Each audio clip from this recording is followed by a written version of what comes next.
Está encerrada a votação.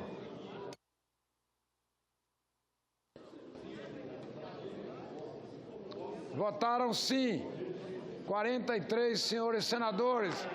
Votaram não 13 senhores senadores.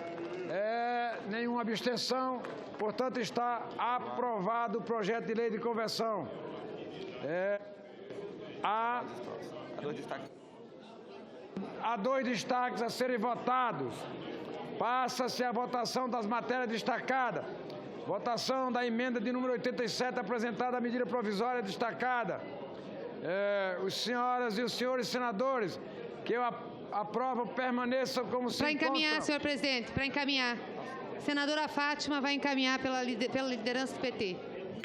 Para encaminhar o requerimento, a senadora...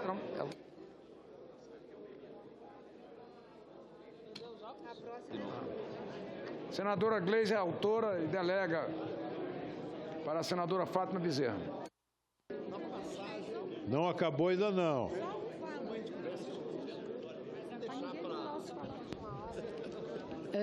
Senhor presidente, esse destaque tem como objetivo retirar da categoria de profissionais da educação o chamado profissional do notório saber. Veja bem, senhor presidente, rapidamente aqui, só para fundamentar aqui a nossa proposição, desde os tempos da colônia, que foram definidos 3 tipos de educadores: os professores, senadora Gleise, os não gestores e os servidores não docentes. É claro que só com o advento das constituições foi que nós avançamos do ponto de vista de dar passos rumo a uma política de valorização do magistério brasileiro. E nesses últimos 13 anos, nós temos aqui a alegria de dizer que nos governos nossos, do PT, Lula e Dilma, nós demos passos importantes, como a Lei 11.738, que, aliás, foi de autoria do senador Cristóvão, que instituiu o piso salarial nacional, os programas de formação inicial e continuada e o Plano Nacional de Educação, com as metas 17 e 18, que tratam da melhoria salarial do magistério, bem como também da formação inicial e continuada. Pois bem, tudo isso agora está seriamente ameaçado. Não só com a emenda 95, que congelou os gastos na educação pelos próximos 20 anos, que acabou com a vinculação constitucional para a educação nos próximos 20 anos, mas também isso está seriamente ameaçado com iniciativas como essa. De repente, o governo, ilegítimo, propõe agora criar a figura do professor de notório saber. Veja bem, nós não temos nada contra aqui a figura do notório saber. Aliás, para atuar, inclusive, na educação profissional e tecnológica, achamos que é necessário, ponto.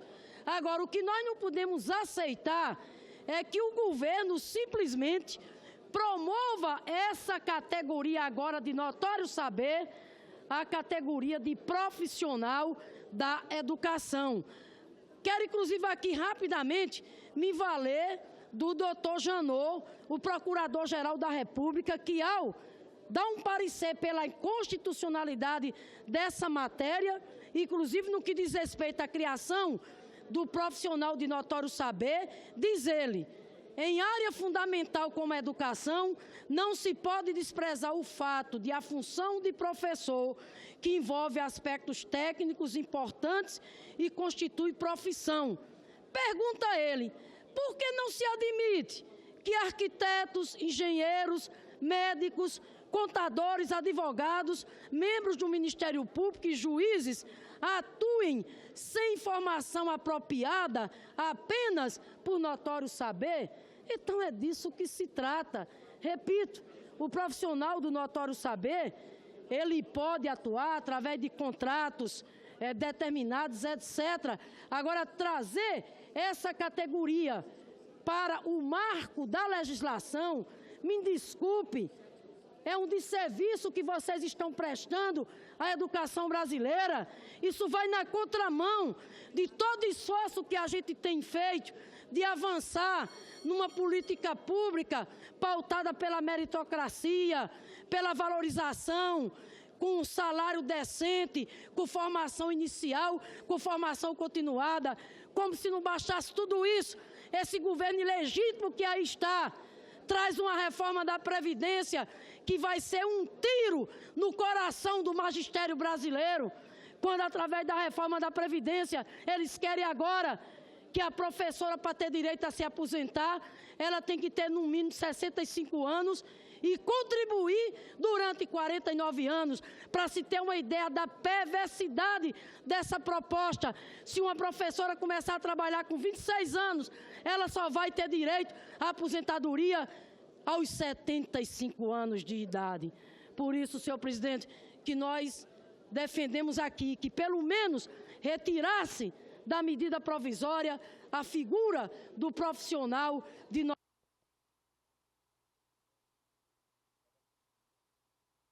Senhoras, para concluir, senadora.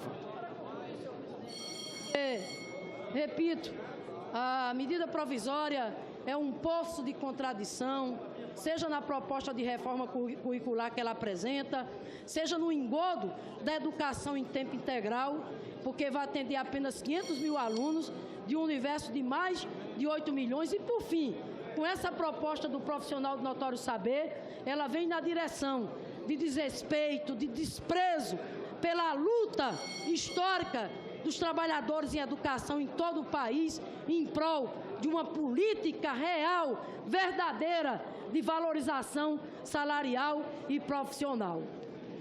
Em votação, a emenda de número 87, apresentada a medida provisória destacada.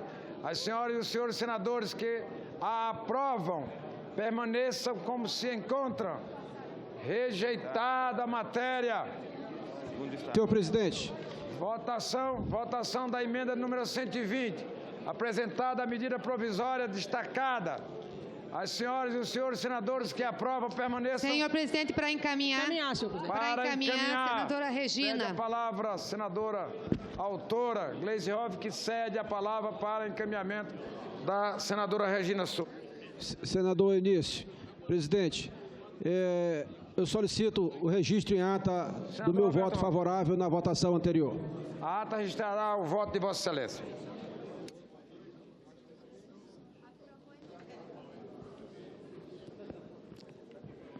Senhores senadores, senhoras senadoras, telespectadores da TV Senado, ouvintes da Rádio Senado, eu vou ser rápido aqui, que eu tenho certeza que esse governo vai votar com a gente, não é possível. A gente, quando era governo, era acusado de propaganda enganosa, mentirosa. Então, a propaganda do governo sobre essa medida tem que ser chamada da mesma forma. Que além do que eu já disse aqui, dos meninos que estão na propaganda, terem a cara de universitários saídos da escola particular, cada um lá na mesma sala diz o que vai ser. Né? Cada um diz o que vai ser. Mas esse projeto não dá essa chance, porque não torna obrigatória que os 5 itinerários estejam presentes nas escolas. A proposta era só um e o relator colocou 2 como obrigatório, já foi um avanço, mas mesmo assim continua sendo instrumento de discriminação. A gente sabe, já foi dito aqui também, que cerca de 3 mil municípios têm uma única escola de ensino médio. Como é que vai ser a oferta para esses municípios pobres que não vão ter condição de escolher? Portanto, não são os alunos que vão escolher, vai ser o prefeito que vai escolher, vai ser, no máximo, o sistema de ensino, os conselhos de educação, que vão escolher o que é que os alunos vão estudar. Tem municípios desses que sequer chegou à internet ainda. Então, não tem como dizer que vai ser uma coisa boa para os alunos. O que eu posso afirmar é que nesses pequenos municípios, o que vai acontecer é que vão oferecer ensino técnico profissional. Só isso que eles vão ter. Para dizer para eles, para os meninos pobres, porque são os pobres que estudam na escola pública, que eles têm que se contentar em trabalhar cedo ser mão de obra barata, porque pensar e formular é para os ricos. Então, eu queria aqui fazer o desafio ao governo de aprovar essa medida, esse destaque, essa emenda do deputado Angelim, que é dizendo que é obrigatório os 5 itinerários em todas as escolas, que as pessoas possam escolher entre os 5. E aí o governo garantiu os recursos para os municípios que não vão poder arcar com a despesa, que são em torno de 3 mil municípios muito pobres, pequenos, que vão precisar de ajuda, ou então isso aqui vai continuar sendo um instrumento de promoção de desigualdade. Muito obrigada. Em votação, a emenda de número 120 apresentada, a medida provisória destacada. Senhoras e senhores senadores que aprovam, permaneçam como se encontra. Rejeitado com os votos contrários do Partido dos Trabalhadores. Aprovado o projeto de lei de conversão. Ficam prejudicadas a medida provisória e as demais emendas a elas apresentadas. A adequação redacional será consolidada nos autógrafos da matéria. A matéria vai à sanção presidencial. Será feita a devida comunicação à Câmara dos Deputados.